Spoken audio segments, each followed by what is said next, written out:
বলছি কে কিরকম আছো আগে বলো। ভালো আছি। না খুব দুঃখে বললু মনে হয়। খুব ভালো আছি। টেনশনে কিছু টেনশন আছে না? খুব ভালো আছি। হ্যাঁ দিল খুলে বলে হ্যাঁ, কথাটা হচ্ছে এই যে সেফটি টুল বক্স হয় কেন, সেটা কি জানে কেউ? বলো, যদি কেউ জেনে থাকে বলো কেন সেফটি টুল বক্সটা ডেলি। সবাই তো সেফটি জানে, তবু কেন করে? হ্যাঁ কি না বলবি, তাহলে তো যে হ্যাঁ বাবু জানিনি কি, হ্যাঁ জানি আমি বলছি সেটা হবে। কেউ তো কিছু বলবি। এত বছর ধরে প্রত্যেকেই কাজ করে, কিন্তু ডেলি সেফটি মিটিং করে কেন? সেটা কি জানা আছে? জানা নেই, কেউ কিছু বলেনি মানে জানা নেই। সবাই সব কিছুই জানে, কিন্তু তবু তার মধ্যেও সকালবেলা একবার স্মরণ করে দেওয়া যাতে ওটা ফলো করে, এটা হচ্ছে ব্যাপার। যার জন্য daily safety tool box stock করে, আর অন্য কিছু ফাংশন নেই। এবারে ডেলি যেটা রিকোয়ারমেন্ট আছে সেটা হচ্ছে পিপিই, যেটাকে বলে পার্সোনাল প্রোটেক্টিভ ইকুইপমেন্ট যেটা বলে, সেটা হচ্ছে যেমন সেফটি শু, হ্যান্ড গ্লাভস, হেলমেট, এখানে যেমন কভারের বদলে জ্যাকেট, এইসব জিনিসগুলো হচ্ছে পিপিইর মধ্যে পড়ে। হ্যাঁ, তার মধ্যে চশমা কোম্পানি যদিও বা সবাইকে দেয়নি, যার যার দরকার তাকে তাকে দেয়, ঠিক আছে। চশমাও তো মেন দরকার, এই যে গ্রাইন্ডিং, এই যে কাটিং, এগুলো অবশ্যই দরকার চশমা। কিন্তু সব কিছু দিবার পরেও দায়িত্বে রাখার দায়িত্ব হচ্ছে নিজেদের, তাই তো। কাউকে ধরো হ্যান্ড গ্লাভস দিছি, একটু পুরানো হয়েছে ফিকে দিচ্ছি, দিয়া গড়ে হ্যান্ড গ্লাভস নেই স্টোরে। এটা কোম্পানির তো একটা রুলস আছে যে হ্যাঁ পুরানো দাও নতুন লো। যে কোনো জিনিসটা খারাপ হচ্ছে পুরানো জমা করো, নতুন লো। তাতে কি হবে? প্রথম কথা হচ্ছে হাউসকিপিং, দ্বিতীয় নম্বর তার জিনিসটা মনে এর মধ্যে থাকবে যে হ্যাঁ আমার এই জিনিসটা খারাপ, এর বদলে এটা।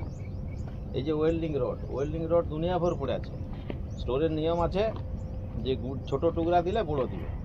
তার মানে কি, জায়গাটাও পরিষ্কার হলো, ওই জিনিসগুলো তার এক জায়গায় গোছানো থাকলো, আর কাজও হলো। এটা হচ্ছে ব্যাপার, ঠিক আছে। এবারে এই যে উপরের কাজ, সেফটি বললে মিনিমাম যেখানে না লাগালে নয় সেখানে মিনিমাম 2.5 হলেই, 1.8 বলে অ্যাকচুয়ালি, ওর উপরে গেলেই সেফটি হার্নেস লাগবে।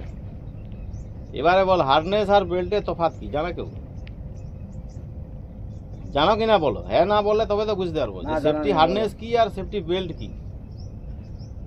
এগুলো আমরা যেগুলো এখানে ব্যবহার করি এটা হচ্ছে সেফটি হার্নেস আলাদা। আর বেল্ট বললে, বেল্ট আমরা কীরকম পরি, কোমরে একটাই বেল্ট পরি তো, ওই রকমই ওর সিঙ্গেলই থাকে, আর খালি কোমরে জড়ানো থাকে, যেটা সিভিলেরও বেশি ব্যবহার করে, সেটা হচ্ছে সেফটি বেল্ট।